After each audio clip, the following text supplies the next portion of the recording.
Welcome to Real Jam Radio. I'm Daniel, your host. So happy to be with you for this episode. I took a week off with everything that was going on, and with the beginning of free agency is often something that gets dominated by Dunked On, but I wanted to get a kind of a bigger picture perspective on it and talk to Ben Golliver of Sports Illustrated, one of my favorite people to go through the big picture stuff with. And so we talk about the biggest signings all over the place, what we're looking forward to in Summer League, because Las Vegas Summer League is going to start on Friday, and numerous other topics. And if you know the conversations with the two of us, it goes in a lot of different directions, but also a lot of fun. So conversation runs, I think it's about an hour and a half, and it is brought to you by ZipRecruiter. You can post jobs for free at ziprecruiter.com/sportsfan. It's a really amazing interface. I've been very impressed with it, and hope you really enjoy it. Thanks so much for coming on. Oh, my pleasure, Danny. How's it going, man? Doing well. How are you? I'm good. Pretty crazy week. I feel like we maybe have become desensitized to all this craziness, but I went back last night and was just tracking like the number of stars, like either current or past All-Stars that had moved in the past like 10 days, and it was an unbelievably high number. Right, and for the second year in a row, the craziness started around the draft. I mean, you could even talk about the draft itself with that, but where I wanted to start was a thought that a couple of us were talking about at Utah Summer League over the last couple of days, which is that, in my opinion, and you can of course disagree with this if you feel that way, this offseason as it has occurred has made the league more broadly a lot more interesting, and more specifically, a lot of different teams are more interesting now than I expected because of what has happened. I agree. I think we've also come to just realize that Golden State's not going away. I mean, when you look at their summer and just in terms of how orderly it was, following up a 16-1 postseason, you just we've all come to assume that they're just going to be there and be amazing and be, potentially record setting, not only next season, but going into the future. So I think that does open up a lot of secondary angles where we just have to fully embrace these other teams. Maybe they're not going to be as good as Golden State, but they're more interesting than they were last year. And in some cases, they're really star loaded. I mean, I would start with Houston and Oklahoma City for sure in that conversation, but even Boston as well.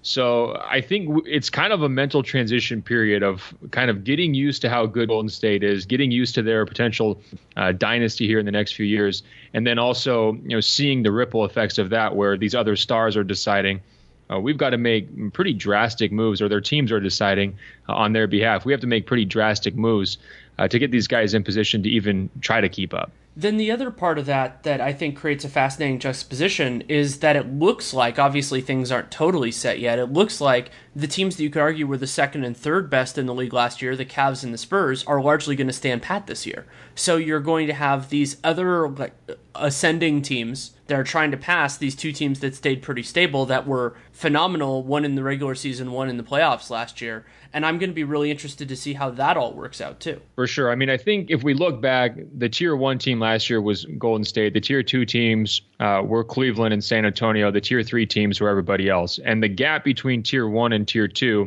Golden State and its major competitors, to me, has only grown wider this summer. I assume you agree with that. I mean, you look at Cleveland's offseason, it's just been a total mess. They sit out the draft. They lose their GM. They don't follow through on naming a replacement. They have to pay quite a bit to keep Kyle Korver, who was really a non-factor during the finals. They bring on Jose Calderon. He's not going to give you any real minutes. They're exploring, salary dump type trades that are not going to necessarily make them better, just kind of save their ownership some money. They're really not taking a step forward. Meanwhile, Golden State's really loading up and adding, numerous quality rotation pieces while also solidifying that Hamptons 5 group for the foreseeable future. So to me, the gap there has really widened. I don't know if we want to call that the diff, but the diff has gotten bigger between Golden State and Cleveland. In terms of these teams that are coming up behind them, one thing I'd say about Houston, they're the one that I'm probably the most bullish on. I'm not sure that I necessarily think that they've done enough here to surpass San Antonio when it comes to regular season consistency. Like if I had to bet, I'd probably guess that San Antonio still finishes with the number 2 seed in the West. But in a head-to-head playoff matchup, I like the Rockets a lot more with Chris Paul against San Antonio than I liked them last year without Chris Paul. Also, the Rockets, assuming they keep Ryan Anderson in their starting five, which is my expectation at present, that obviously could change. they are a team that is not hurt as much by San Antonio's refusal to go small. You know, if Pop keeps doing what he's been doing and just keeps with Kawhi at the 3, LaMarcus at the 4, and whoever, probably Powell at the 5, Brian Anderson is he's more useful in that series than he would have been had Houston made it past the Spurs and faced the Warriors, where he would have been completely played off the floor. You could say, oh, well, Brian Anderson was still marginalized in that series, but I also think that the talent around Houston, like just Chris Paul and PJ Tucker, I think is going to be a meaningful piece to this puzzle if those two teams face off again. I think that Houston is much better situated for that series now. Yeah, I do. I think I would take Houston in that series. A couple of reasons. First, Houston just never had the counters. You know, once San Antonio figured things out defensively, how they were going to try to play Harden, once they settled in on that end, Houston couldn't really, shake itself free. They didn't have any backup plans. Chris Paul is a really, really overqualified backup plan, and he's a guy who can get you offense all over the court, at the rim with the lobs, behind the three-point line with his own shot. And then also, importantly, from the mid-range, coming out of those pick and rolls. I mean, he can really beat you. And so the kind of cheat codes that San Antonio was using in terms of completely abandoning the mid-range in that series, that's not going to work anymore. Chris Paul can make you pay. And then also, I think the load caught up to Harden pretty obviously in that second round series in terms of the minutes, the touches, the usage, and just all of the defensive attention. Like, it was fine for 82 games. You can say the same thing for both him and Westbrook. Like, they were just loving life last year, being able to play this insanely high usage. But that, as we all kind of knew and assumed, was not really going to work during the postseason, and it didn't. Chris Paul also had issues kind of wearing down with the Clippers, especially after when Blake went out in that first round series against Utah. He kind of ran out of gas in Game 7. So you put these two guys together, I think it should be mutually beneficial. And again, it's going to really put a lot of pressure on what I consider to be kind of San Antonio's weak point, is that point guard position. It's going to ask guys like Danny Green and Kawhi Leonard. I mean, there's going to be no plays off for those guys defensively throughout the entire course of a series. And now you're going to be able to really get some more contributions from these supporting guys, I think, that you're mentioning, whether it's Anderson or PJ Tucker, because so much attention is going to have to be paid to stopping both of those guards in a series. So I guess my big question with Houston is sort of where do they come in pace-wise? Chris Paul is not really a run up and down type of guy. Harden thrived in that at times, but then also, he's pretty good when you slow it down, isolation, try to get to the foul line. Play that type of game, one-on-one, milk the clock. He can play that way too. So how D'Antoni manages that, in terms of where do they come in? I think LA was below average pace last year with Chris Paul. Now, obviously, Houston was, among the league leaders in pace last year. To me, that's sort of the big question. But we know the game's going to slow down in the postseason, and for that reason, I think Chris Paul is going to be a big help. Yeah, I think that's a great point. And my thought with the Rockets right now is that I think they're still going to run a lot in transition, but I think they might take longer to get into their stuff in the half court, just because those guys are both so comfortable with it that I think they'll kind of feed off each other's comfort, taking a little bit of extra time and working through stuff, because I don't think you can change their stripes that much. But I also think Paul could be energized by this. And a point that I think has been underappreciated in Chris Paul's thing is that he individually is such a winner in this because of the structure of how this happened. So, yes, there is a real risk because now that he picked up his player option, it wasn't an ETO, it was an ETO for Blake. He picked that up. He has complete flexibility here. While the team does too, I think it's in many ways more valuable for him. So if he's not happy, if it doesn't work, he's not trapped in a bad situation. He might be leaving some money on the table, theoretically, if he decided he didn't want to do it, but he can. And if it works out well, then by all means, I'm sure they'd be happy to keep him. And that is a really good place to be when there's so much uncertainty about whether this will work. Yeah, I mean, I think this is really a test year for both Houston and Chris. From Chris's perspective, he has to be that number 2 guy now. I mean, this is not going to be his team. It's Harden's team. Not only has he kind of chased off, fellow superstars like Dwight Howard in the past, but he's got that big monster extension number from last year. If it doesn't work, if egos become an issue, if touches somehow become an issue, if style of play becomes an issue, if any of those things arise to the surface, we know who Houston's going to choose, right? I mean, obviously they're going to choose Harden over Chris. And so that's going to require some interesting sacrifice from Chris Paul that he hasn't necessarily had to make, even in LA when he was sharing the limelight with guys like Blake and DeAndre. It was still very clearly kind of his team, and the whole organization was kind of in his personality. So that will be something to track, in terms of that movement. I think the other thing for the test year from Chris Paul's perspective, though, is the banana boat thing here is really looming. I mean, to me, the biggest hiccup for that scenario that we had talked about for years now was if Chris signed a long-term deal this summer, if he did what we all expected him to do, which was opt out and cash in for 4 or 5 years. If he had done that, it really would have locked in that banana boat crew basically to the organization that paid Chris. Because it would have been very difficult to try to trade a big contract number for Chris next summer. It just would get a little bit messier. It wouldn't have been impossible.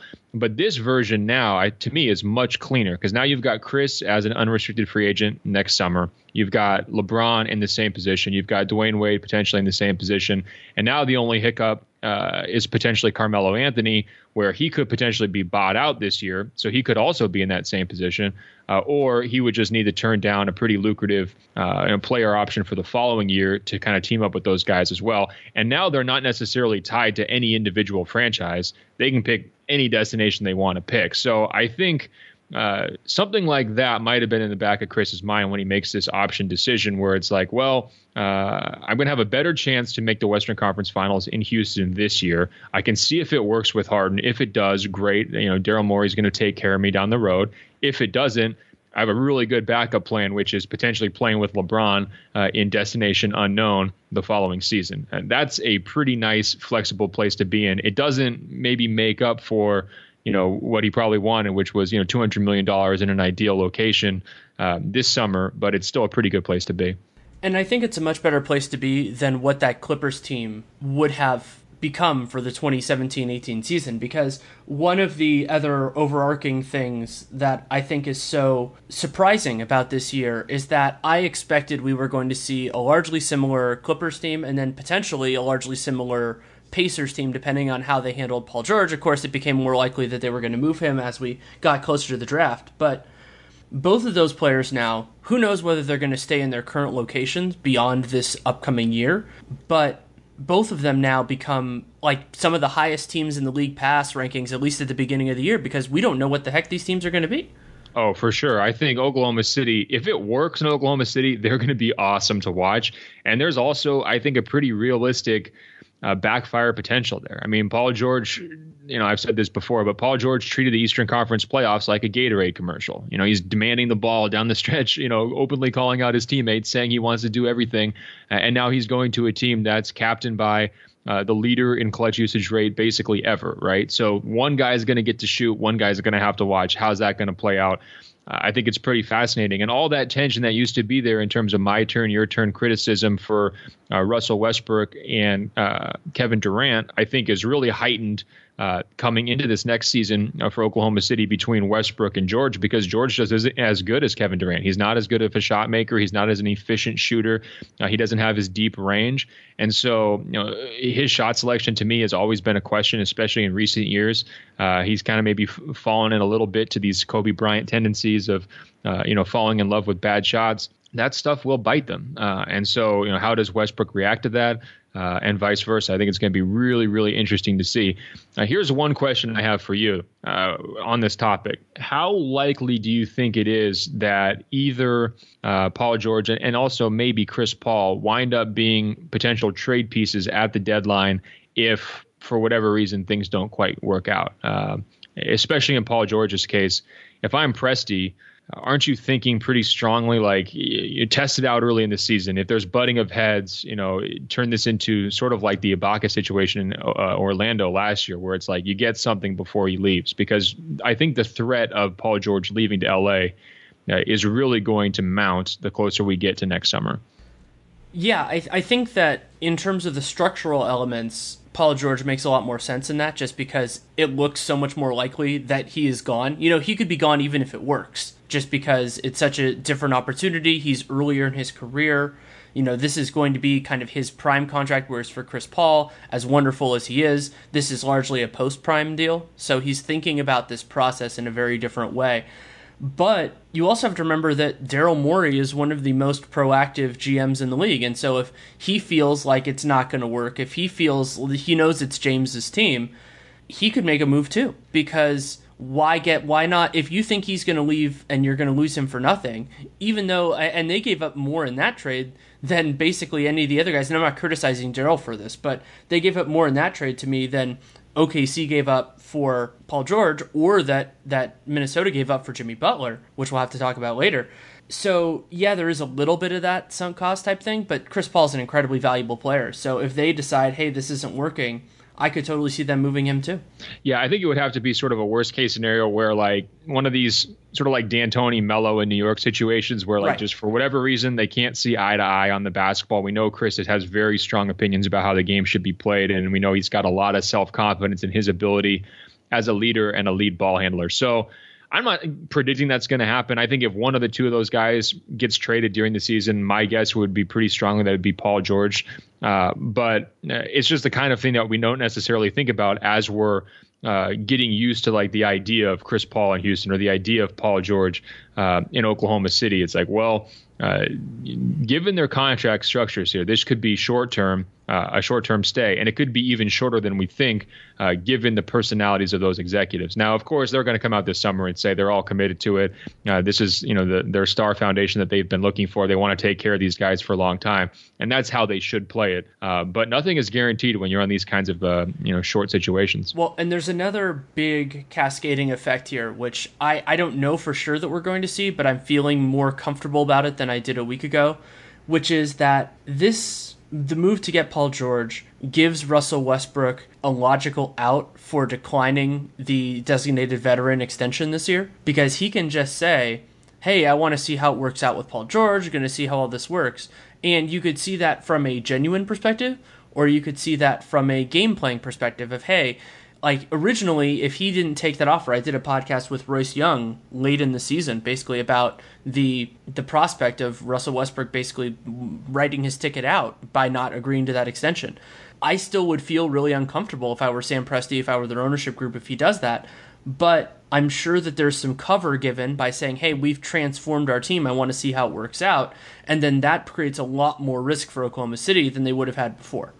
Here's an interesting question. If you're a Thunder fan and Westbrook doesn't take the extension, and then now he's in the situation where he's trying to just play it out and assess his options, and Presti's basically committed to the strategy of, boom or bust. Let's just hope that, the Paul George trade's enough to convince him to stay, and hope that, the extra money advantage and everything else down the road is enough to keep him. I mean, if you're a Thunder fan, I guess what I wonder is if Westbrook leaves after all of this, do you treat him the same way you treated Kevin Durant, or does the Kevin Durant experience kind of shape your opinion of Westbrook because the season after Durant left was so magical, because Westbrook's got this great personality, and because this arms race is just accelerating where everybody's looking to go compete for titles? Do you think Westbrook gets off easier if he leaves in Oklahoma City from the local fan base because of those conditions, or do you think he becomes public enemy number 2 right after Kevin Durant? I mean, to me, I was just assuming he was going to become public enemy number 2, but I was hearing more and more from Thunder fans who were saying, like, look, we would get it. If Westbrook left, we'd understand it. We've seen it happen before. He gave us everything last season. And, if he wants to go out there and try to be on a super team that takes down Kevin Durant, we're not going to begrudge him. I think it's a lot more understanding in his case for a couple of big reasons. One, Kevin Durant broke up a better team than Russell Westbrook would be breaking up. So then you have that. I mean, they were up 3-1 on the Warriors in the conference finals. And if they had gotten there, I firmly believe that they would have won the title if they had made it. Like, I don't think it's like definite, but I think they would have been the favorites. So you have that. And also you have that Durant left for the single most egregious situation for Thunder fans. Like, if he had gone home like LeBron did, that would have been fine. No, not only did he go to the best team in the league, he went to the best team in the league that beat them. And so you had all of that, the kind of the feelings of betrayal.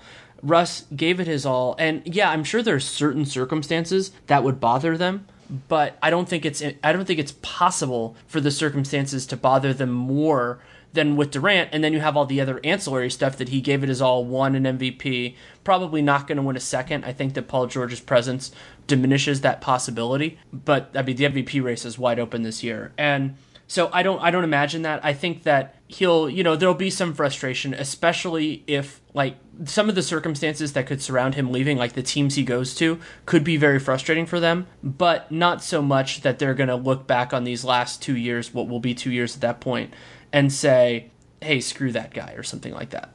Yeah. Hey, on the MVP thing, I got a really interesting email from this guy named David a couple of days ago, just trying to shout him out. He said the MVP race is over, that Kawhi is now going to win it because of all the team ups. Like Harden and Paul are going to cancel each other out.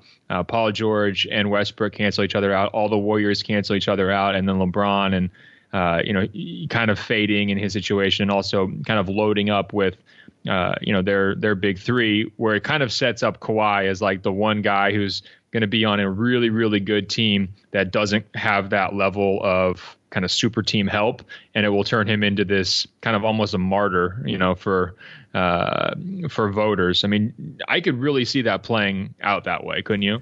Absolutely. I said before the offseason that I thought he was the favorite to win it this year. He's also a phenomenal player. I mean, he's one of the 3 best guys in the league, and he now puts up the counting stats to combine with the defense. I mean, because now you have this case of he's like, hey, he's one of the best offensive players in the league, and he's one of the best defensive players in the league. His team is really good. We'll see if the Spurs are, again, elite defensively. I mean, it was still so surprising that they finished the regular season. I think they were first in defense at the end of the regular season.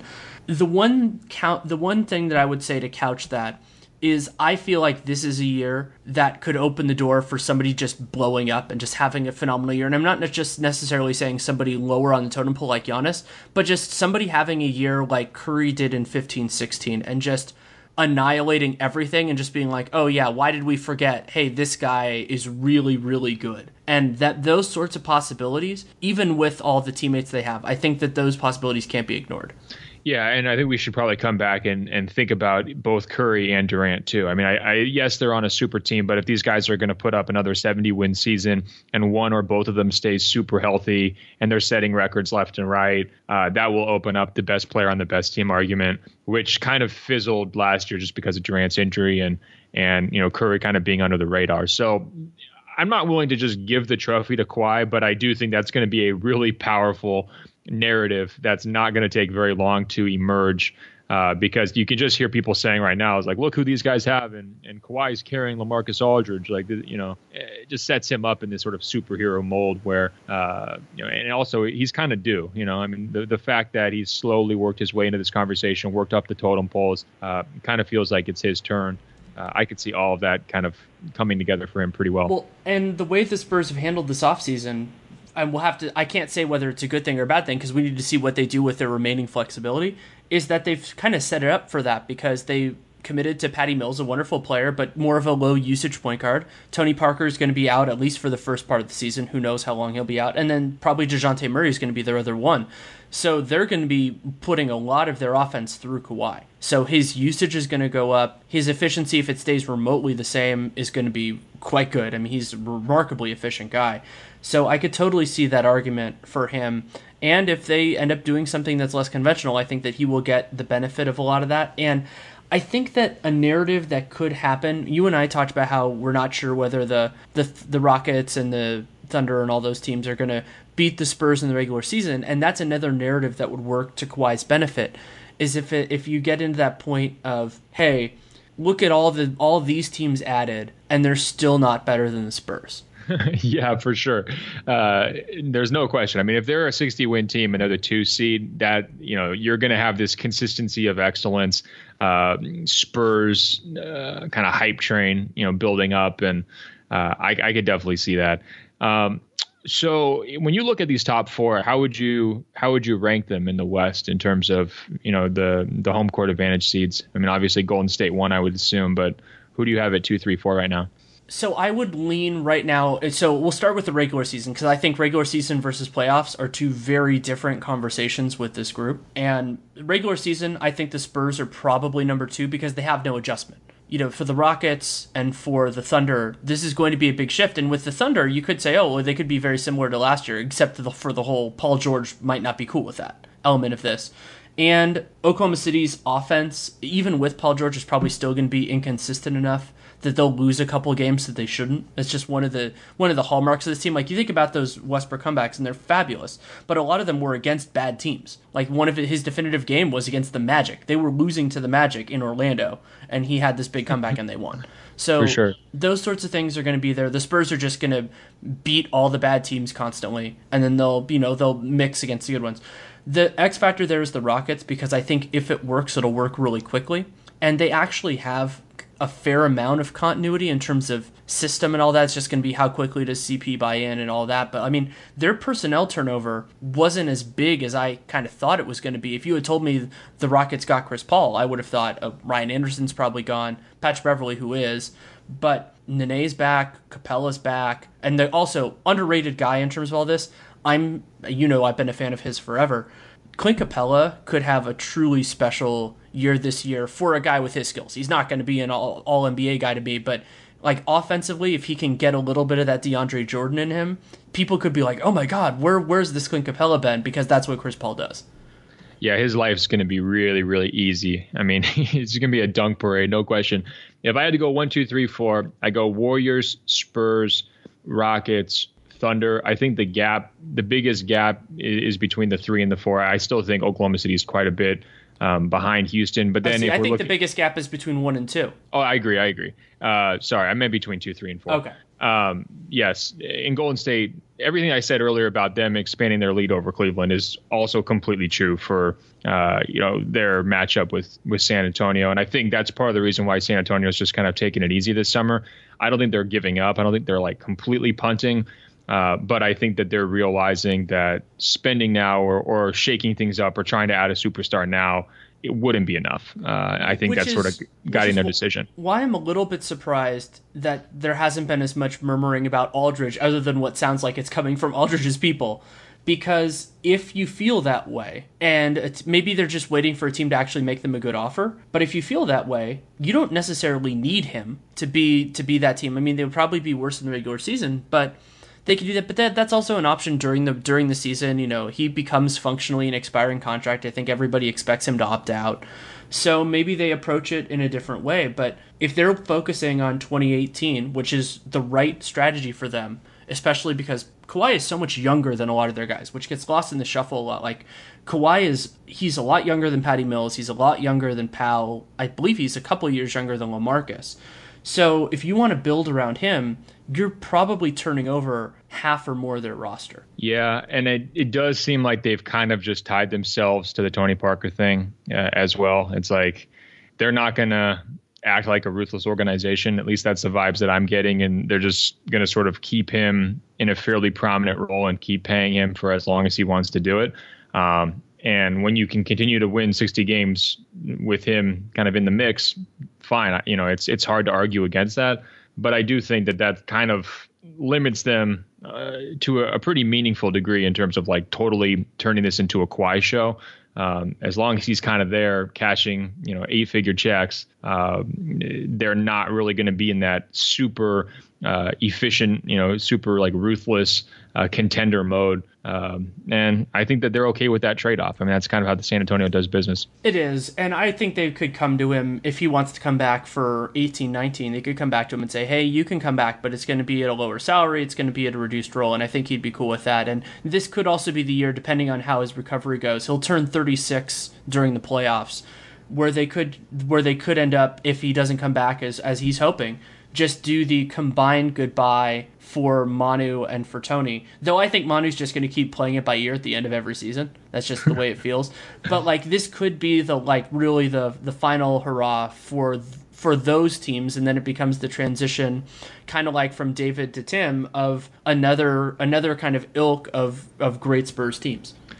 So on a scale of 1 to 10, how badly do you want to see the banana boat? Like 10 being you're dying for it, 1 being you don't care.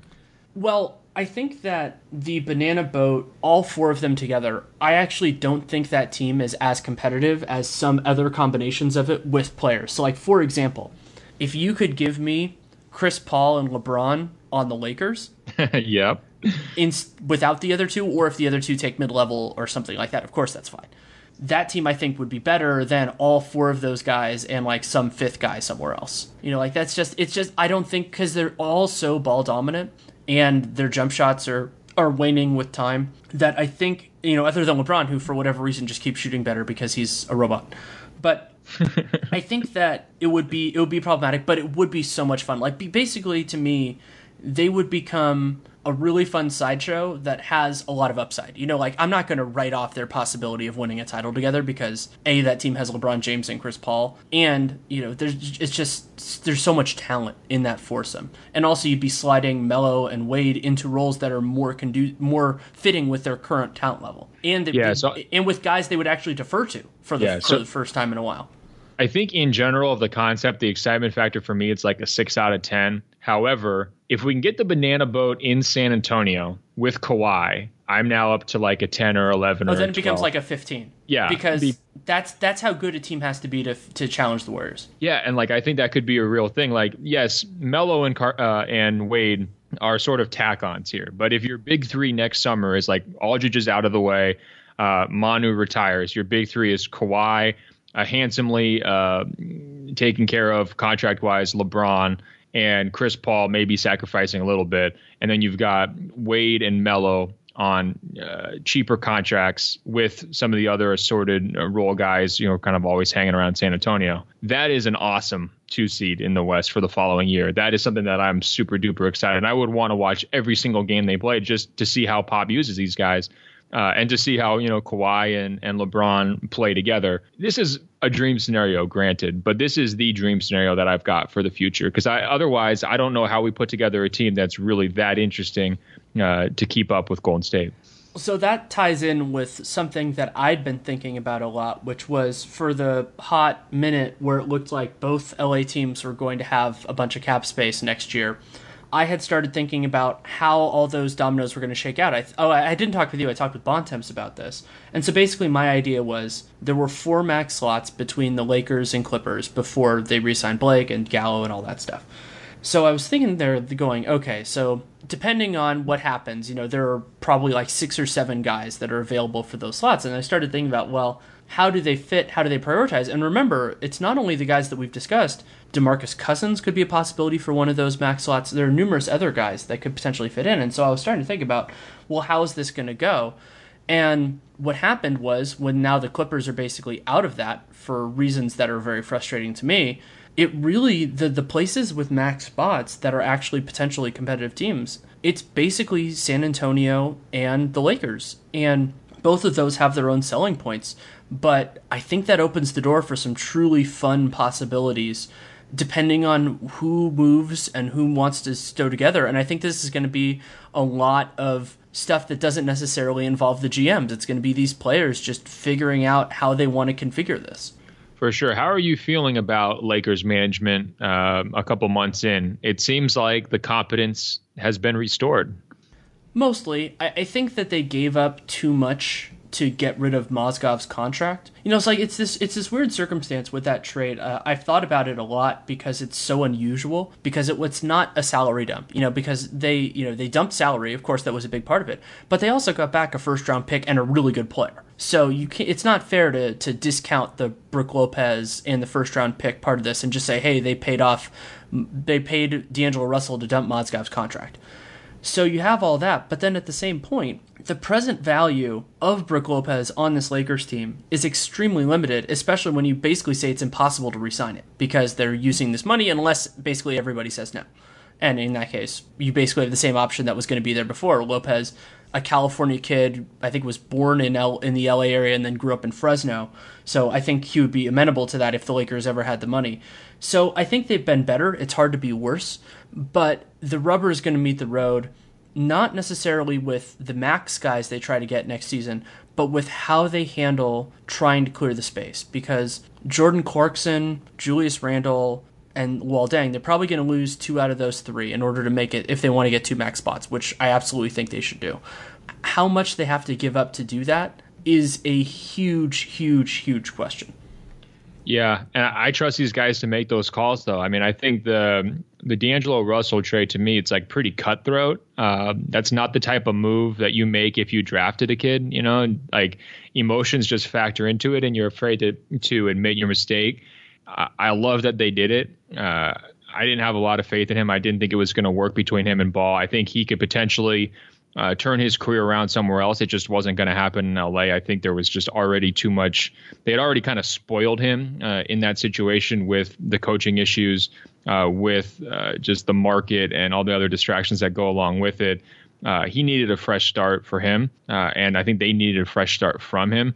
So to be able to aggressively pull that trigger, not look back, take whatever backlash there might be from his fans, and move forward with real clarity around Lonzo, to me was great management. And again, it wasn't going to happen if they hadn't made that front office change back in February. So I think as an observer and a local observer here in LA of the Lakers, the competence is definitely up. The fact that they're in this mix for Paul George and they didn't sell the farm to get him, I think that's a pretty good sign.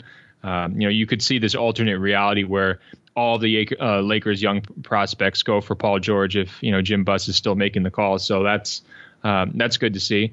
And then going forward, like you're saying, they're going to have better flexibility next summer. And I think that they're going to be back to being a destination. They're going to get some positive buzz off the Lonzo season. They're going to have another year. They can sell Brandon Ingram's growth. I mean, obviously he's going to be much better in year 2 than he was in year 1. That's going to help them build some momentum. And I think they're going to be, much more in the mix for main guys next year than they were at any point here, basically since sort of like Kobe Bryant's twilight. Lonzo Ball also creates a much more flexible option for building a talented team. So I've said before that, and I've watched a lot of Lonzo Ball, is that he might actually in many ways be a natural 2. So because he can move the ball so well, and I'm not sure that he's going to be great creating in the pick and roll because of his weird jump shot that he might not be able, teams might be able to take that away from him, at least until he reforms it a little bit, but he can run it in transition, he can do a lot of other stuff. So what that means from a practical standpoint is you can add a lot of different pieces around him and it will make sense. And that's exactly what you want if you're the Lakers. And really, to a point, Brandon Ingram is the same thing because we don't really know what the heck he is right now. So with Ingram, you can just say, okay, you want to get a power forward, then Brandon Ingram's a 3 now. If you get a 3, then he's a 4 now. You can go in a lot of different directions with that. And so really, if I'm the Lakers, what I'm kind of thinking is we can get any 2 guys, and we're going to focus on getting the best ones possible. And they can think about that in a near term. They can think about that in a long term. It's challenging. To me, even though he's going to be 33 years old, I think LeBron is still A1 just because I think he's still the best player in the world. And he might not have that title a year from now. They'll have to figure that out. But they're going to have a lot of these options. And I also think that a lot of it is going to be, as I kind of said before, a lot of it is going to be picked for them. So they're going to have to kind of put their finger into this and just say, hey, this is kind of where we're thinking. But they're probably going to get some really good options. Yeah. Hey, you're going to be in Summer League, right? Yes. Is Brandon Ingram at or near the top of your list of guys that you're excited to see? To me, I think he might be number 1. I mean, I haven't seen Lonzo, especially in person, nearly as much as you have, so he's way up there too. But in terms of like just checking in on guys, I think Ingram might be number 1 on my list.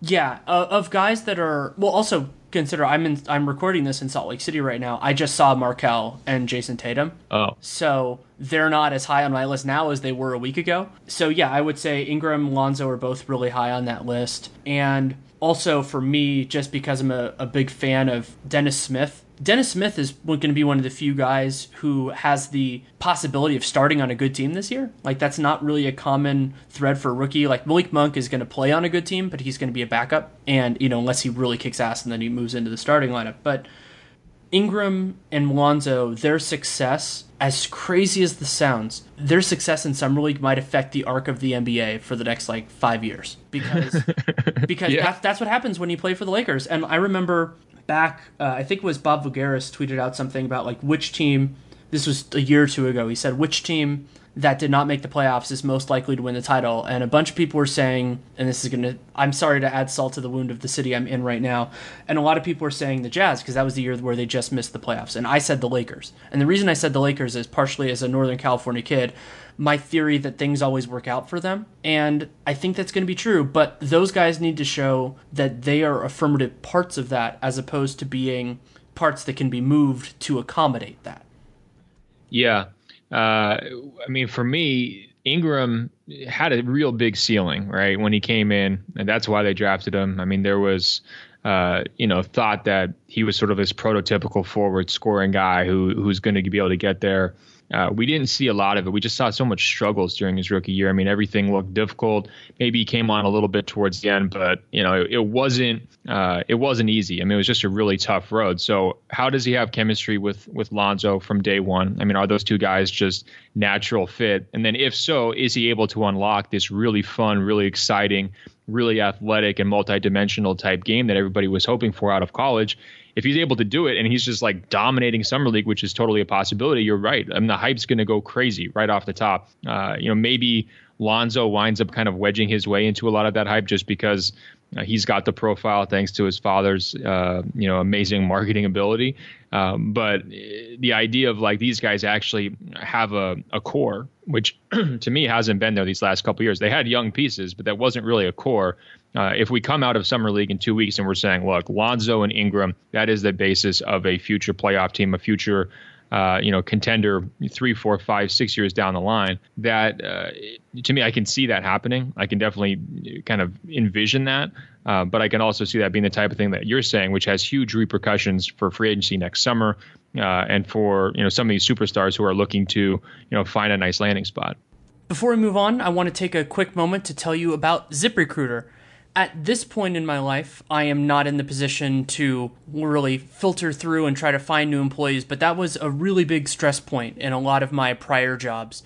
And I wish that something like ZipRecruiter had been around at that point to really help it out. And the reason why is because you don't have to worry about posting a job all over, worrying about all of the different things that can go wrong when you're trying to find a new employee. With ZipRecruiter, it posts to 100 plus job sites with one click. And then what makes them special to me is that it finds the candidates. So over 80% of the jobs that are posted on ZipRecruiter get a qualified candidate within 24 hours. And then for those of you who've done this before, the next stage is always, well, who among the people that we have is best? And with ZipRecruiter, you can also use their dashboard to screen, rate, and manage candidates. So all of the pieces that used to be so hard to maintain, to keep track of with trying to find your next great employee, you can do with ZipRecruiter, and it just reduces the stress to a pretty amazing level. And the other thing I really like about ZipRecruiter in terms of their promotion with us is that it's free to try. So you go to ziprecruiter.com/sportsfan, SPORTSFAN,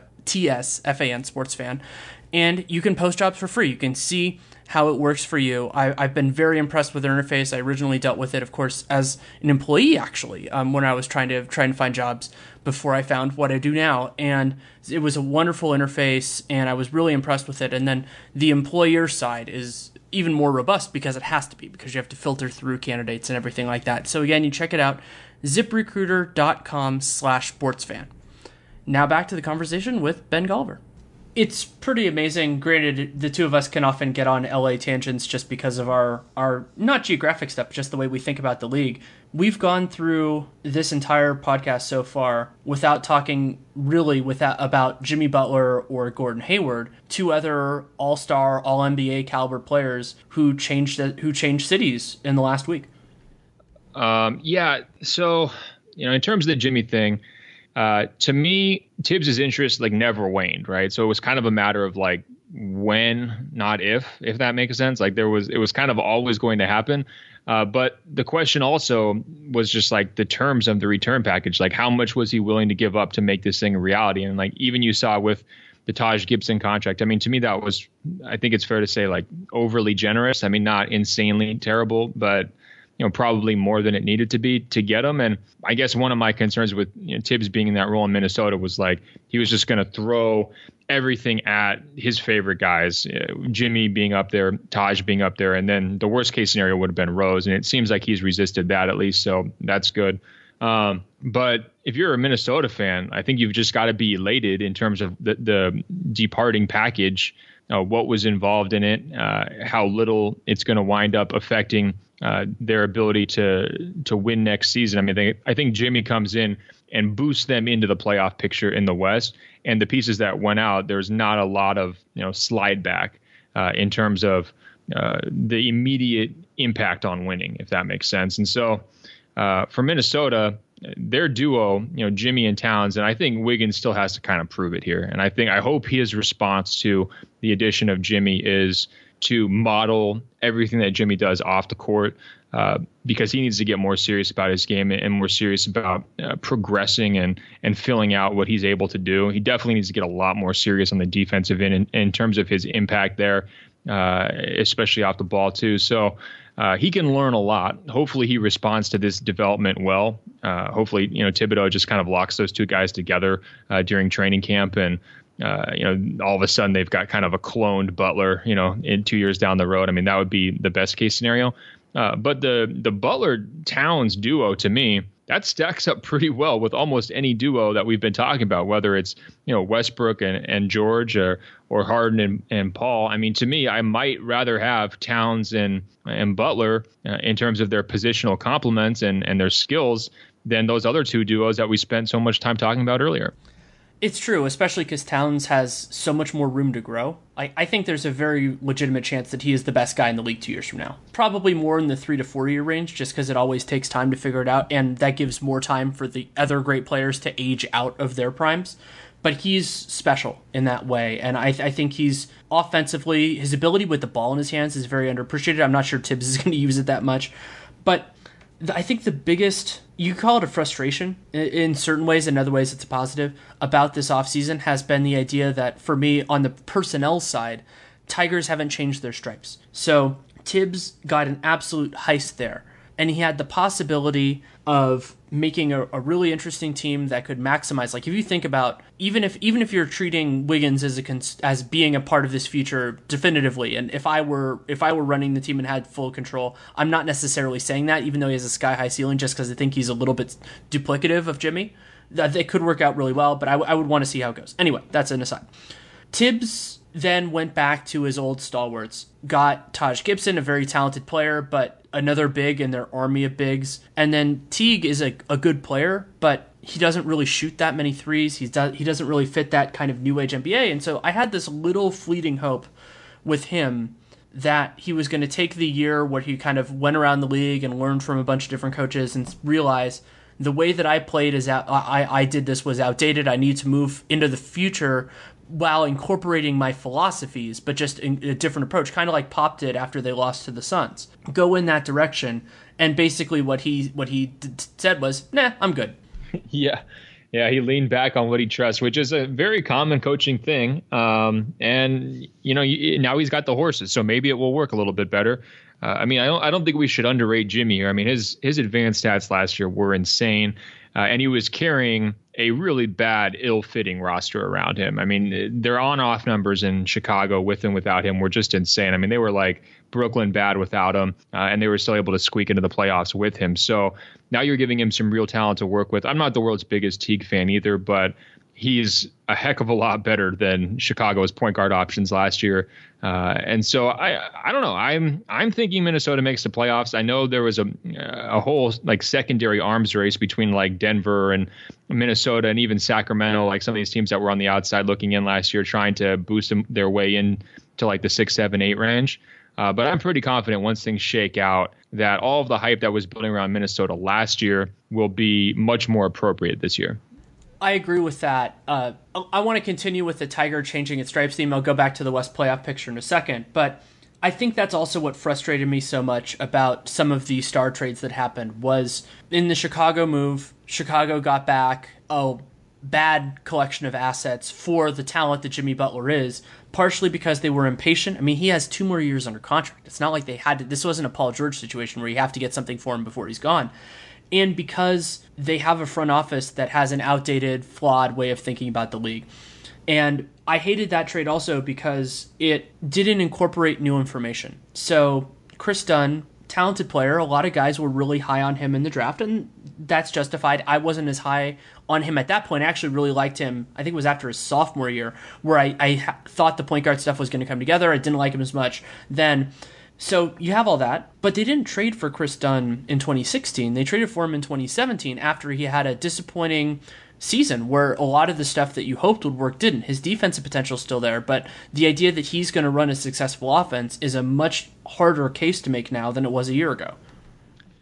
Yeah, I mean, I still think he's got a chance to be good. I liked him coming into the draft. I loved him during the brief flashes of Summer League last year. Against that level of competition, like his size and physical tools like really showed out. He didn't get a chance to really show that as a rookie, though. I just think you got to be wary if you're Chicago and he is that available in a trade, right? Like, shouldn't that make you a little bit second guessing? Like, what's happening here? Like, why are they so quick to part with him?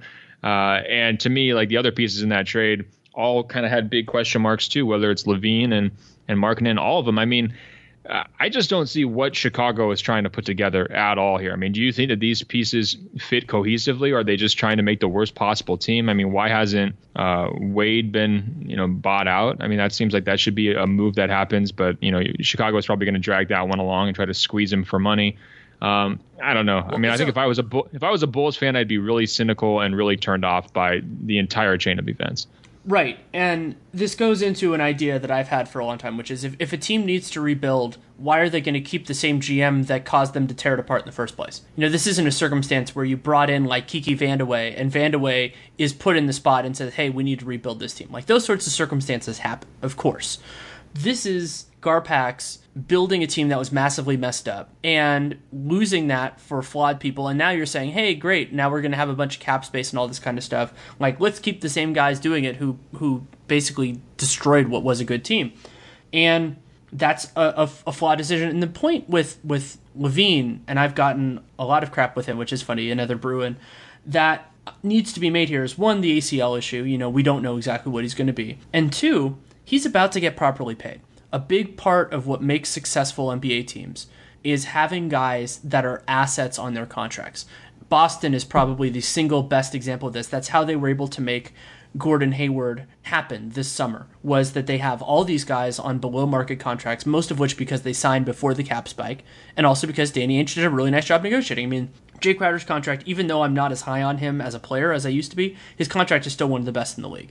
And they can do that in that way. But those kind of things aren't going to happen as much anymore unless the restricted market gets really tempered. And so I just don't get where the Bulls are going and a cohesive theory of it. And their circumstances so messed up that they might, maybe they'll pull a max guy or something next summer, but they're not making much of an affirmative pitch at this point other than we're offering you a bunch of money and Chicago's a good place to live. Yeah, so they went from having Jimmy Butler on one of the league's better contracts for a star player to potentially having Zach LaVine on a very absurdly expensive contract given his flaws as a player in 2 years flat. So congratulations. Good job, Garpax. We're really looking forward to that era. And then that same story continues with the Paul George trade. So Paul George, it's a couple of different things, and I know a lot of people are killing Danny Ainge, and I think that there was a big tactical mistake he made, but I'm not sure it's the same one that a lot of people saw, which is that he was playing it close to the vest with the idea that there was a longer time frame to make a deal. And so the idea of playing it close to the vest and then just improving your offers, and then by the time you get there, because they had more than anybody else. And, it's the old, like, Milton Berle pull out just enough to win type of deal. Like, that's certainly true there. But the problem was he misread how desperate, for whatever reason, Kevin Pritchard was to move him early.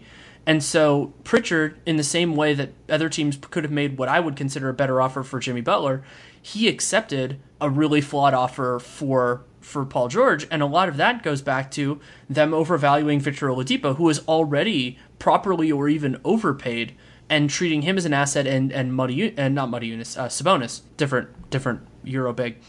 And he just misread the room. Ainge misread the room by thinking that his counterpart was a rational actor. And that was a mistake. Yeah. When I look at Indiana, it's so hard to mount a defense for what they wound up coming away with. Like the argument that I've heard more than any other is that they just really love Victor Oladipo. Like that's kind of what motivated this, which is so strange. He seems like he's a hard player to love in general, and he's definitely a hard player to love at his contract number. Sabonis, I don't think anyone's ever really seen like big time upside for him. I mean, he can be a solid, probably third big and maybe a spot starter in your rotation, but we don't see like star potential from him there. And no picks. It's just very, very difficult to see what motivated them to act the way they did. So I'm not necessarily like going to let Ainge off the hook for that because it was an unusual decision by Indiana, to say the least. But I do think there should have been some level of communication between Boston and Indiana, which was like, look, before you are ready to pull the trigger, like come back to us. Give us time to work through Hayward. We've got enough assets, enough picks to blow you away, to beat any offer. That seems like it should have happened. And the fact that the trade got consummated when it did suggests to me that Boston just didn't want Paul George as much in private as we all assumed they did in public. So, I guess I tend to believe that Indiana took what they thought was going to be the best offer they were ever going to get for Paul. I think the decision to trade him early was the right one. I just kind of question the package and the motivation behind why they believe that's the package. I mean, if they're just playing the hometown angle of, yeah, he's a big IU star, fans will like him, he's a hardworking guy, to me, that's really tough. And it is also possible that, coming off of this era where they've had so much roster turnover and, David West left and Roy Hibbert had to go and Lance left and then came back. Now Paul George is gone. Like their whole team has really, turned over so quickly. Like even Monta Ellis now has, been waived.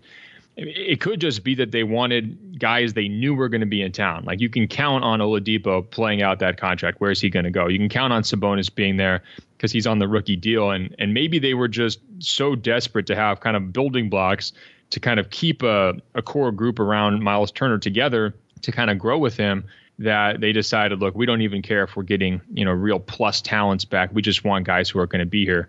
If that was their conclusion, again, that's kind of tough to swallow, but maybe it's a little bit easier to see where they were coming from.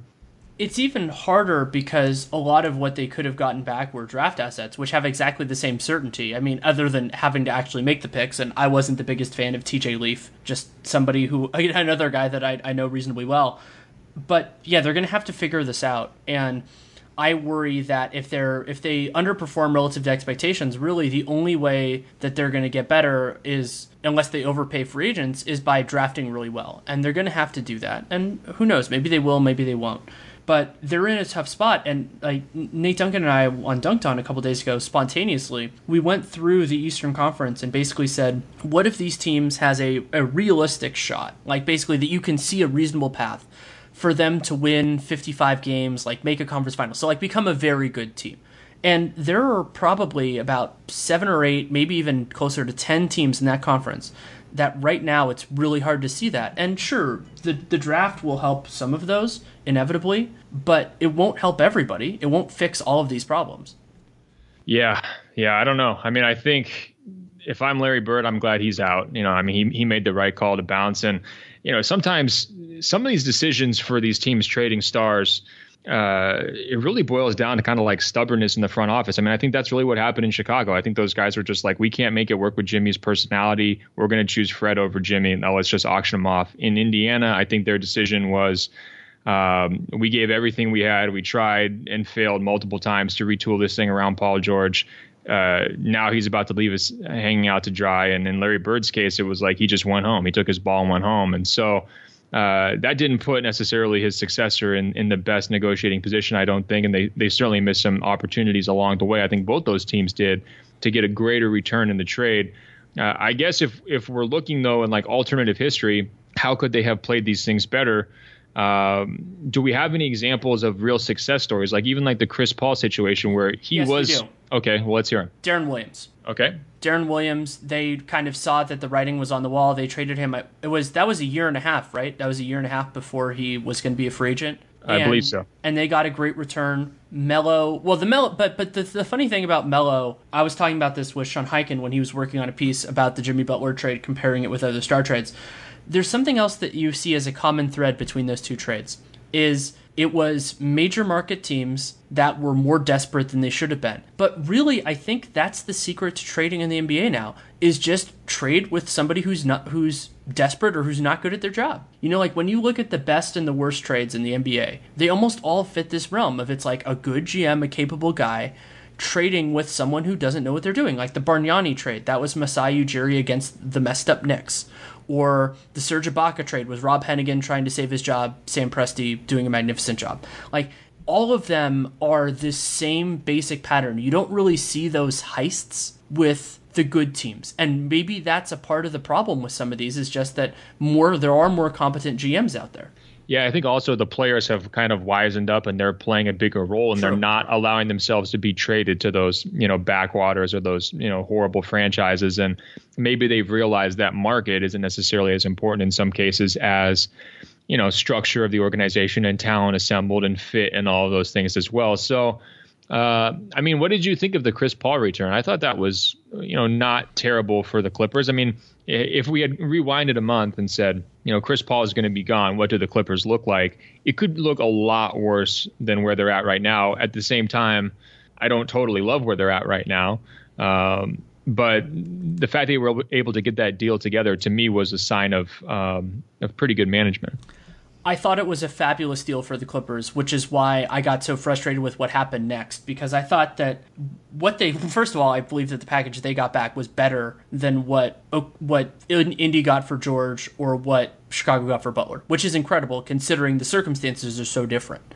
I mean, it was basically like he left as a free agent. And I'm not saying Morey did a bad job. The Rockets are still an unbelievable team. It was just a very different circumstance, and I think they wanted to get it done with this like basically 8-hour time clock or something like that.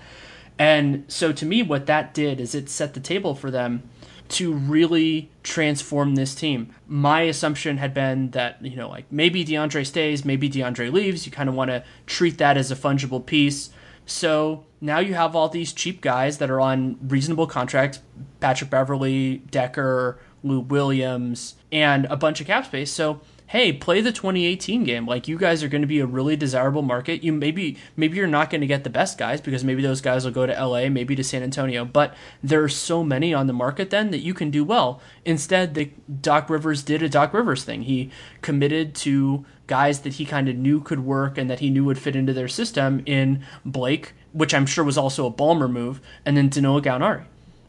Yeah, I think the pressure is going to be on Coach Doc a lot now, don't you? Chris, to me, was always a crutch, right? Like, it was really hard to screw up. But GM Doc has been, Rock Divers, as we use it, has been selling Coach Doc downriver for years now. I mean, that's basically been a part of their story. No, for sure. But I think now you don't have the crutch, which is Chris, right? Like, you can make a lot of mistakes and still win 50 games when Chris is your point guard. So I think LA's season next year, really, to me, like, I don't know if Doc's on the hot seat, but I think that's, he's heading there because he doesn't have Chris anymore. If Blake gets injured for any stretch of time, and that's a fairly safe assumption at this point, they're going to be pretty talent deficient, and they don't have the types of personalities to really step up and carry a team through to a quality playoff position anymore. So if things go perfectly well for the Clippers, I can see them skating to like the 5th seed, right? If things don't go well, I think it could head south like pretty quickly. There's a lot of variance in this team that wasn't there previously, and that's why I see more pressure on Doc Rivers. Do you want to do some live reaction? Something just hit my radar, and I think those are always fun to do on a podcast that's not usually time sensitive. Let's do it. Dirk Nowitzki, 2 years, $10 million, second year team option. Well, they've got some sort of backhanded deal going on down there in Dallas, don't they? I mean, this guy's been, I guess he had the one big parachute year, but I also feel like he's been really doing them a lot of favors. For whatever reason, I haven't found this Dirk Twilight to be as fun or as engrossing as some of the other ones that have happened. The Kobe one was uglier for sure in terms of on the court, but what is Dallas even doing next year? Like, I guess you welcome him back and, you get the 20 seasons and you pay him respect. I mean, certainly he can still go out there and play, but that seems like one of the least relevant teams in the Western Conference at this point. Do you agree or disagree? I had high hopes. I had them in the mock-off season we did for Dunked On, and I was a little bit more proactive with them. Got a similar deal actually with Dirk, but that market is pretty much dried up now. My theory with them actually is that they could be big players in 2018. Like they could see this market really thinning out, and even if they pay Nerlens, which it looks like they will, that they could just have a bunch of money and actually have players that are interested. I mean, they've been burned pretty recently before, but Dallas is also a victim of being in the wrong conference at the wrong time. You know, like last year to a point, also they had that horrendous start to the year. If this year, if they were in the East, they'd be a playoff team. They might even be like the 6th seed. But in the West, unless they get, I don't even know who that difference maker is that's left on the board. Unless they get that huge difference maker, they're going to be a fun team on the outside looking in.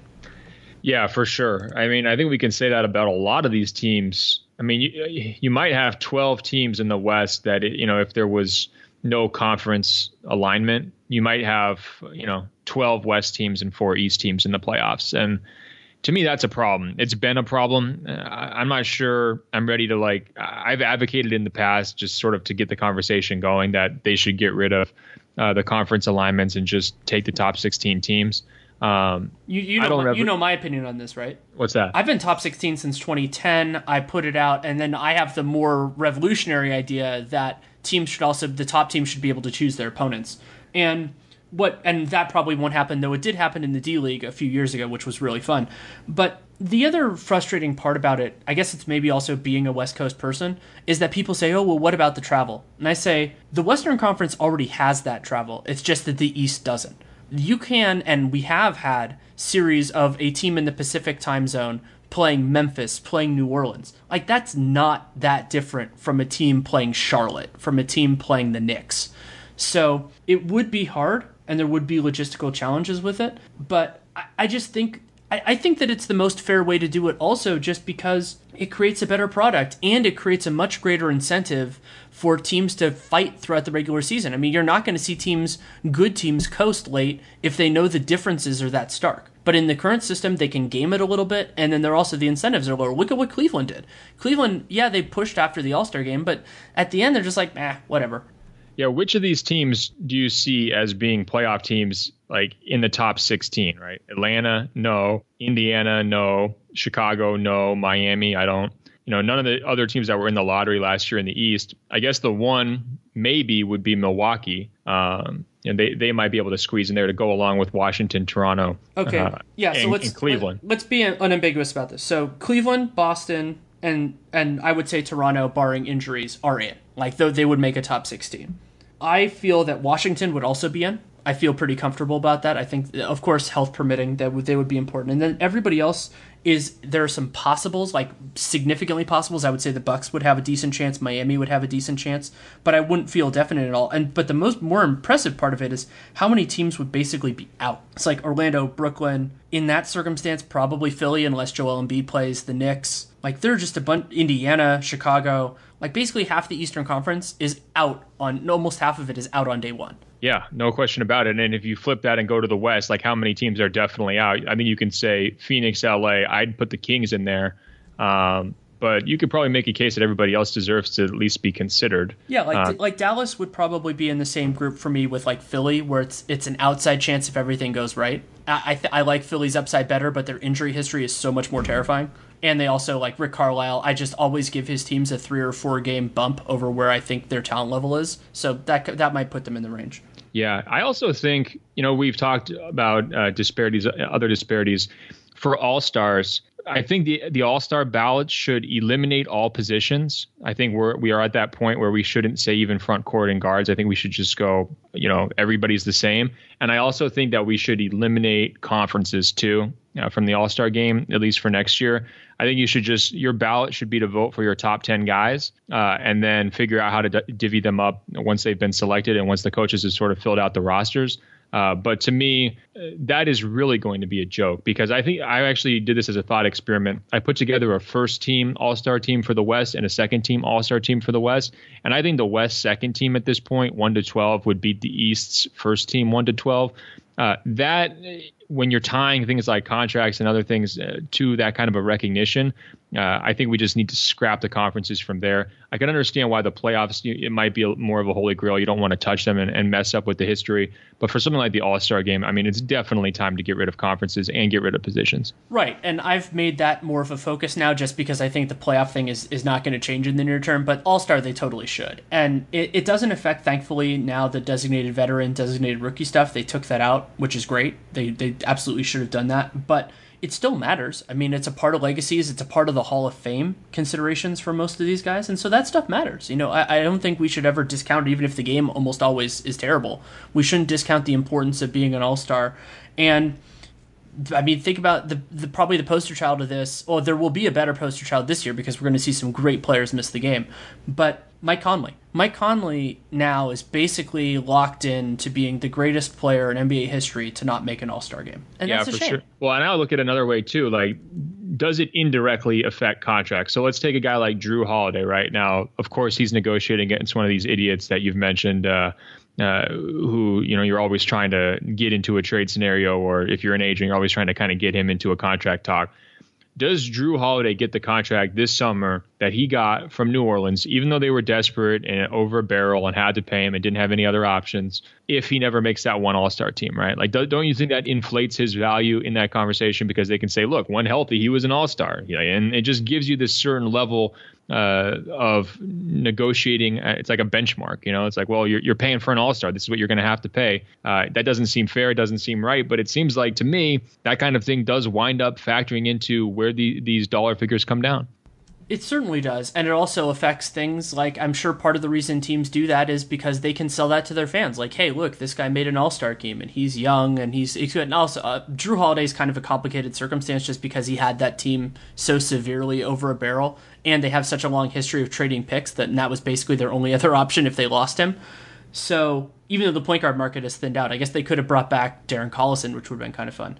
But it is a good point, and I think that there are a lot of these other, like, less direct, less provable links to being an all-star with these contracts, and I think that it's only fair to incorporate that. And what's the benefit? I mean, nobody cares about the conference versus conference format. It's not like these teams don't play each other, or like in baseball, you know, even with interleague play, the American League and the National League don't play each other very much. The leagues have different rules. Like, that totally makes sense.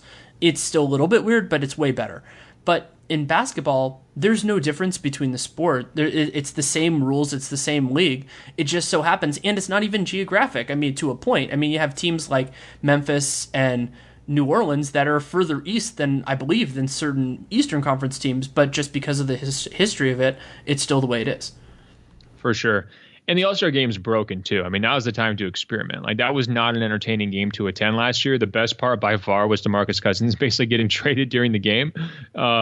So there's not a lot of risk when you're at least talking about the All-Star part of it. The playoffs, I think if you want to go towards a playoff format where you're getting rid of conferences, you want to have some level of, like, testing have been done before you do that, because that's a huge change, and it changes, you know, the entire history of the sport. So at least start with the All-Star game and see how that goes. If it turns into a big success, everybody feels like it's more fair, then, you know, think about going forward with other things, including like balancing the schedule. I mean, that's another thing too. Like in the regular season, these West teams are going to be beating up on each other in the regular season much more than the Eastern teams are.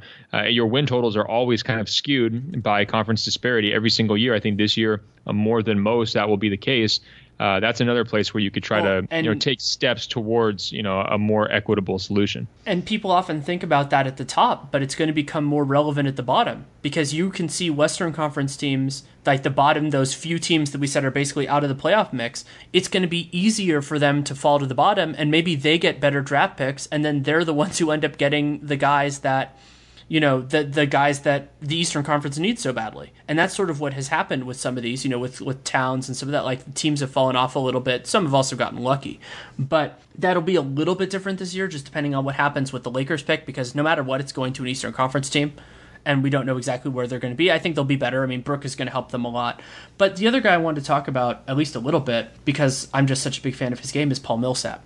Millsap is a talented player. I don't know that he's going to just transform the Nuggets, but I also do think that he's the perfect, realistic complement for Nikola Jokic, and that we'll get to really see what this Nuggets team can be.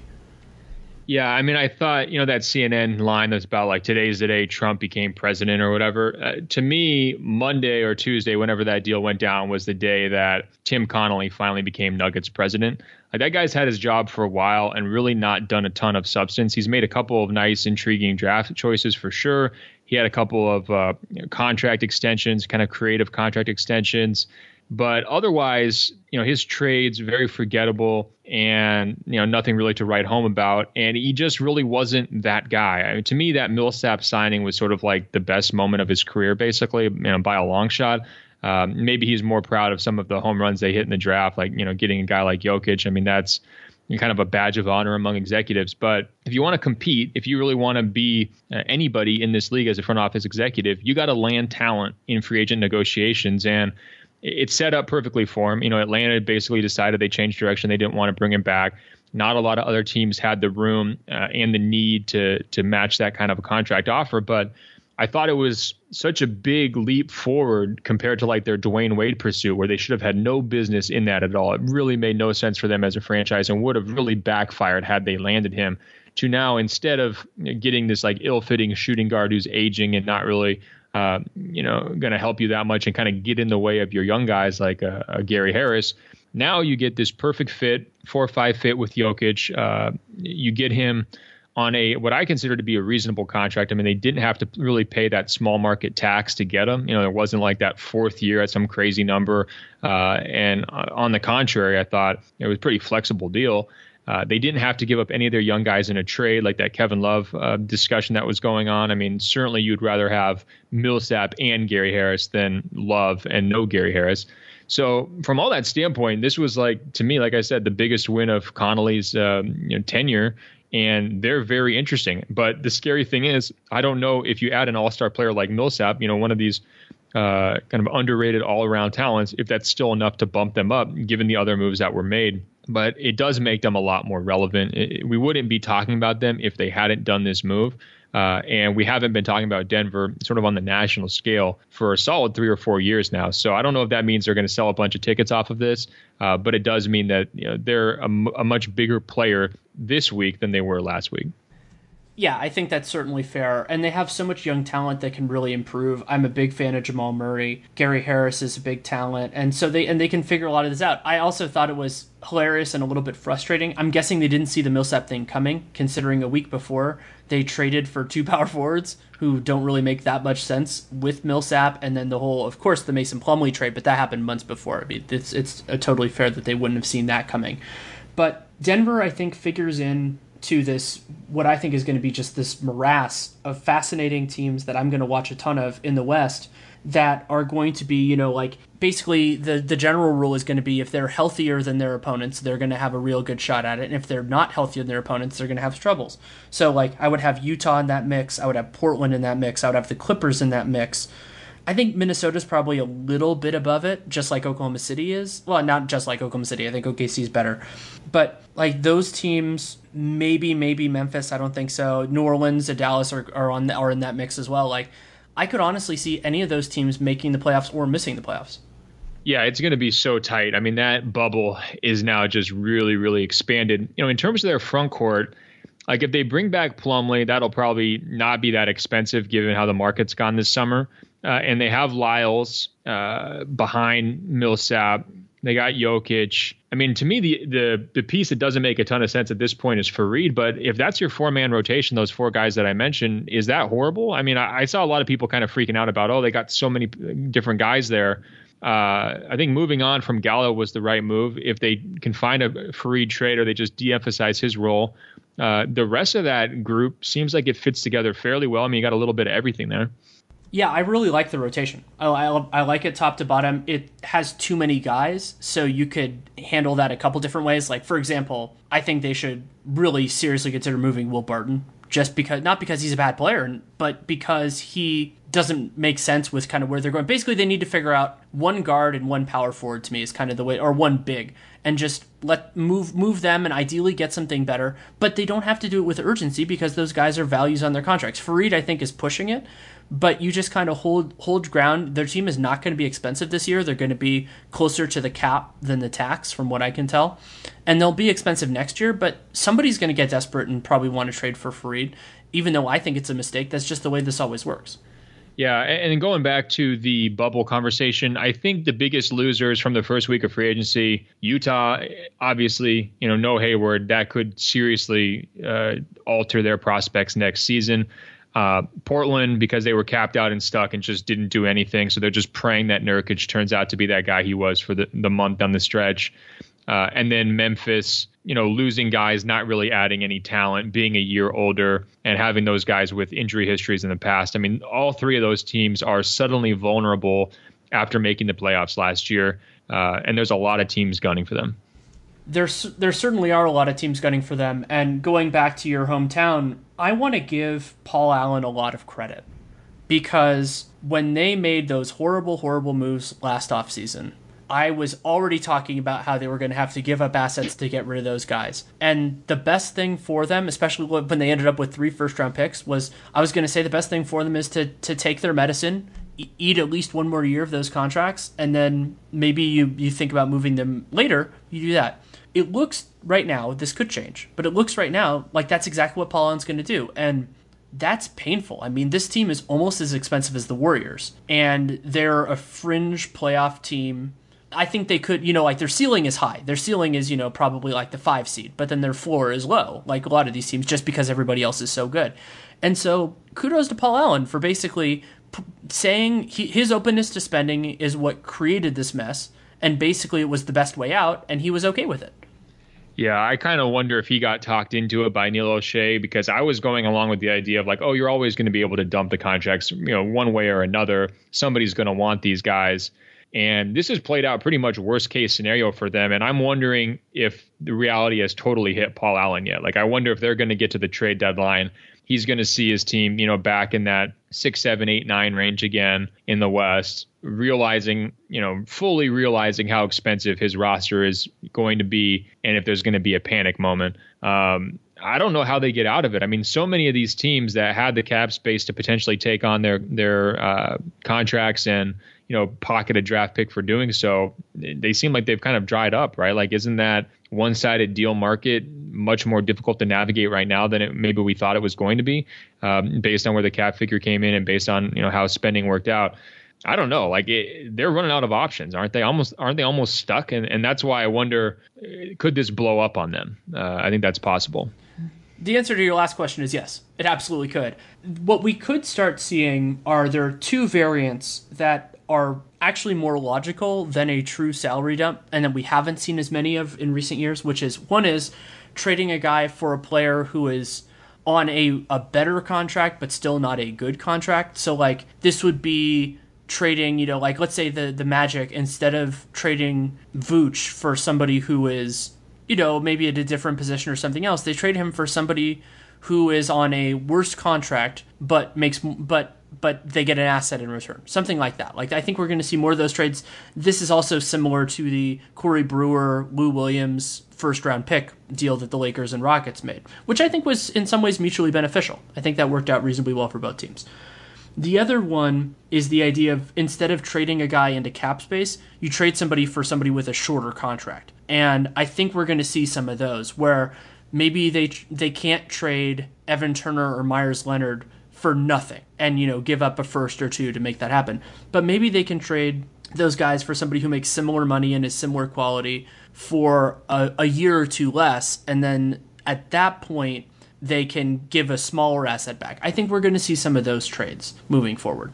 Yeah, they're going to have to figure something out, and they're in the same position that they were. It's like the flip. They wanted to chase a guy like Paul George. They realized they didn't have enough good assets to put together a real package, even though they claim after the fact that they had a pretty big trade offer for Paul George on the table that Indiana just passed on.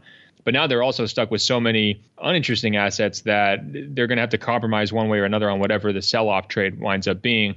It's a tough spot. I don't know. I think basically their plan is just to pray that Nurkic winds up carrying them to the 4 or the 5 seed, that there's just so much, turnover in the West standings, and there's some vulnerabilities there because a lot of these teams are changing direction, changing their identities, that they can sneak in and sell that as progress and as a win and being worth Paul Allen's money, because otherwise the teardown, which we kind of all expected, whether it was at the deadline or earlier this summer, just hasn't happened.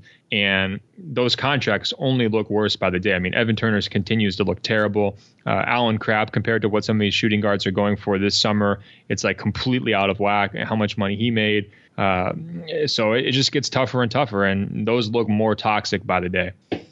The last thing I wanted to talk with you about, and it's kind of an abstraction, but I'm going to be fascinated by it moving forward, is, and why I was thinking about this was Nurkic, is with so much less money around the league, restricted free agents next year are going to be in an extremely challenging spot, because there just will not be that many places that can make offers. You can even think about what Sacramento did this year. You know, they had $50 million or thereabouts in space, and they paid Zebo, they paid George Hill. They'll still have some money, but they won't have as much as a lot of us expected. And Costa Kufos might opt in. Philly is going in a very different direction. You know, they'll spend on somebody, but it's only going to be one somebody. It's not going to be four. And there aren't that many dumping grounds either. So what I want to see is, A, how does that market play out? And B, the more important part of that is where agents are going to need to make their money here is extensions. Because if I were anybody other than the top guys, I would be getting ready to take a pretty big discount off of my current expectation just to lock it in, because it's going to get rough out there. I agree. And the Nerlens Noel thing might kind of influence this too, right? Like if he winds up coming out in some shockingly low number this summer, I think that's going to only spur on what you're talking about, you know, especially if you're a position, like if you're a Nurkic and you're a center, you know, some teams are going to be excited about you, but a lot of teams aren't even going to care. It's just sort of like whatever. You know, that undercuts your ability to kind of have that standing, you know, big time restricted free agents offer like ready to go on day one. And it's always been hard to be a restricted free agent. You know, the only guy who's really going to cash out big time this summer is basically Otto, right? Maybe KCP, but we'll see. So, yeah, I think you're going to see a greater desire for early extensions and, you know, kind of compromised dollar figures this fall for exactly that reason. And I think the more guys, like if Nerlens, like I said, kind of comes in low, that's going to accelerate the phenomenon. It also happens that a lot of the players that are going to be extension eligible this summer, technically they're extension eligible right now, are really, really challenging guys to do that. Jabari is coming back from an injury. Andrew Wiggins, it's just basically how much of a sacrifice he's going to make. Zach LaVine coming back from an injury. And then a lot of guys in that class that we just don't know how good they are. And so even just coming to a number in the first place would have been hard, but coming to a number that is lower than that because of expectations is going to be a challenge too. Yeah, and if I was front offices, on those guys, for sure, I'd be taking a hard line. For Milwaukee, I wouldn't do it. I'd let it play out because the risk factor with his multiple knee injuries on Jabari is just, you know, let him go all the way and see how it goes. With Wiggins, too, that was one of those guys who we've always said, no-brainer max. Are we so sure about that anymore? You know, if you're Tibbs, do you want to make him prove it? Do you want to, take a harder line stance and see where it winds up? I think if I were them, I probably would, because, Jimmy's presence makes him more tradable if things kind of blow up.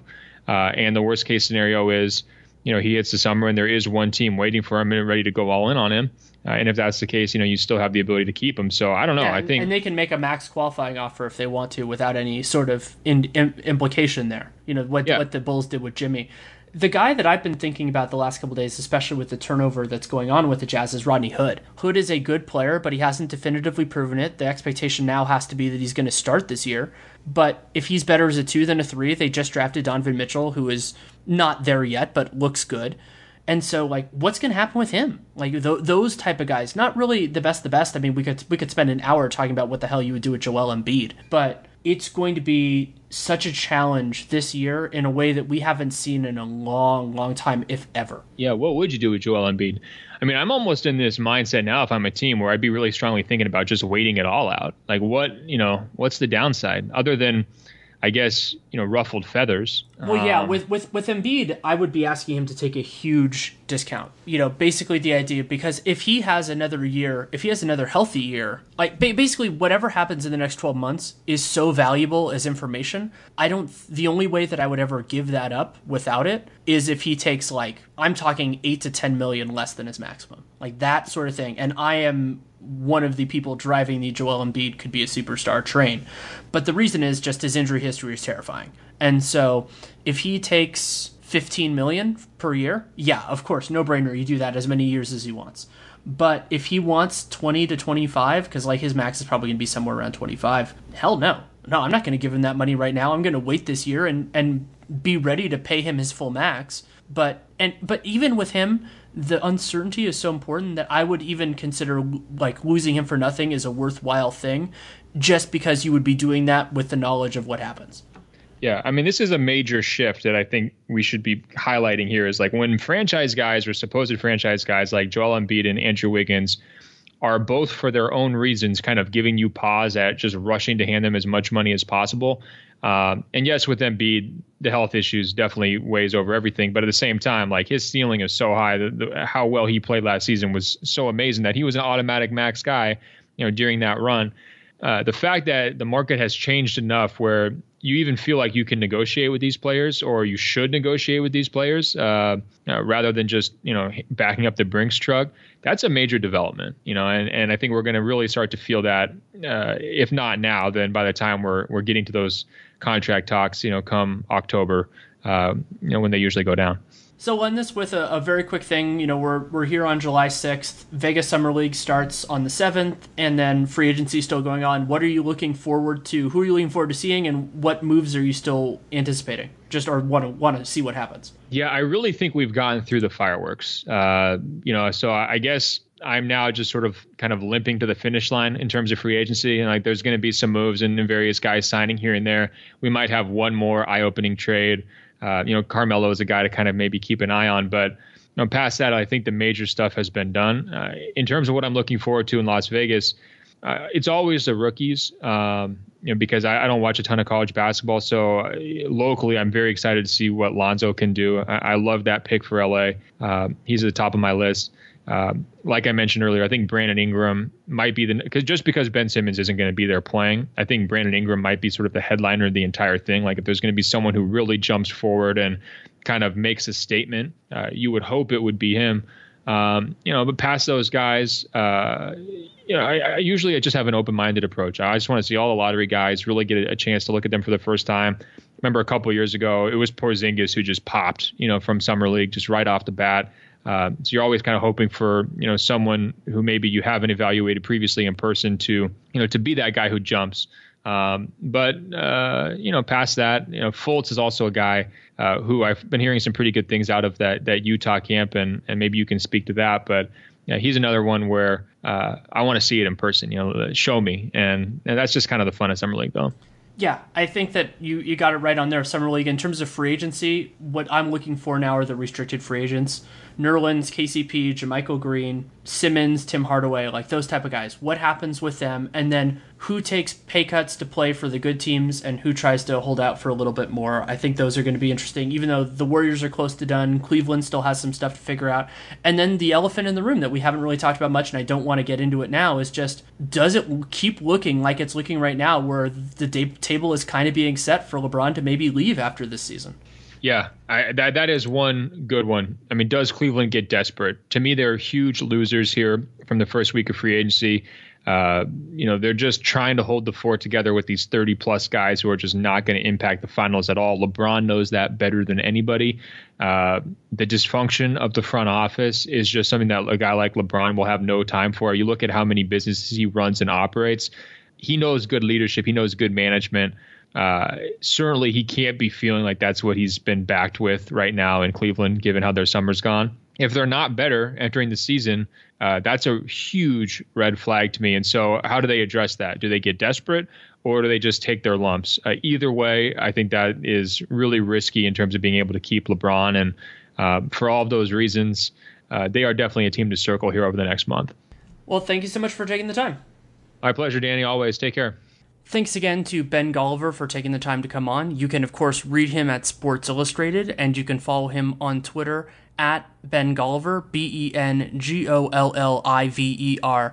Love talking with him, and it was a lot of things to get through. It was amazing, like, how far it was until we really got to Hayward and Butler and Millsap and so many other things. And that's part of why the NBA offseason is just such a blast, is because there's a lot of material to work through, and surely there will be more. I mean, we talked about Dirk on the show that had broken Milos Teodosic, broke after that with the Clippers, and that's going to be a lot of fun. So we'll see where all this goes. Of course, there will be a lot of different things to discuss in the offseason.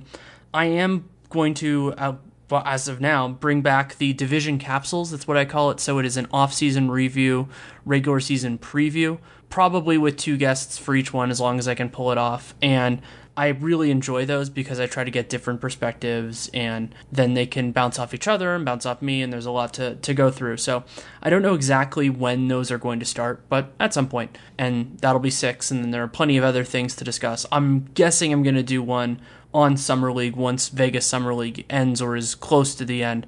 So we'll see. That's something that I'm going to be working on. If you want to support the show, there are a lot of different ways you can do it. You can leave a rating, you can leave a review, you can download every episode. That's a very good thing, and the best way to do that is by subscribing. And those are all great for this podcast or anything else that you like. You can also check out, of course, my other work. Dunked On, Nate and I do a Patreon. I'm going to do an airport AMA on Friday for the next flight, which is one of the fun benefits that we get for that. And then I'm not doing Locked On Warriors anymore, but of course I'm still producing Warriors content at The Athletic.